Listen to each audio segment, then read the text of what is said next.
If you ever shop on Amazon.com, you can also support the work we're doing by going to davidpakman.com and clicking on the Amazon banner on the right side of the page. Bookmark the link, use it whenever you shop. Last week, a couple of people using our link to buy my recommendation from Thursday, Hot Coffee, the documentary. Also, every time I see this, Lewis, it reminds me of that Seinfeld episode where George's mom didn't want George's dad to give away a Waterpik. People buying a Waterpik flosser.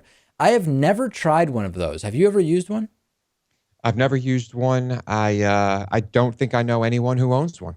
It's interesting because I hear so much about it. You hear it as like the punchline to jokes in sitcoms, but for whatever reason, I have just never come across anybody who actually owned a Waterpik. It's just like high pressure water that you use to floss, right?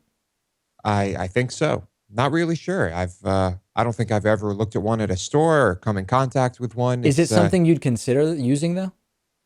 I don't think so. I think whatever I'm doing right now is working just fine, right? Yeah, I have no idea. I mean, you tell me if it's working fine. I'm not sure what your Seems to dental be. hygiene is. Yeah, my dentist says I'm doing great, so fine. Also, a very interesting book, Stoic and Epicurean Philosophers, the complete extant writings of Epicurus and others. This is an interesting book to me because I've actually read quite a bit about Stoicism, and there's a lot of interesting material there to look at. And it's certainly not a sort of set of ideas that one can adopt 100%, but I've been very interested in the writings of the Stoics that I've looked at.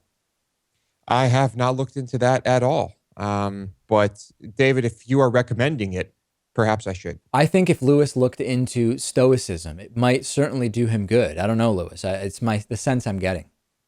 Well, I trust your opinion, so it might be worth a shot. Remember that any Amazon shopping that you do after clicking the banner at davidpakman.com helps to support our program.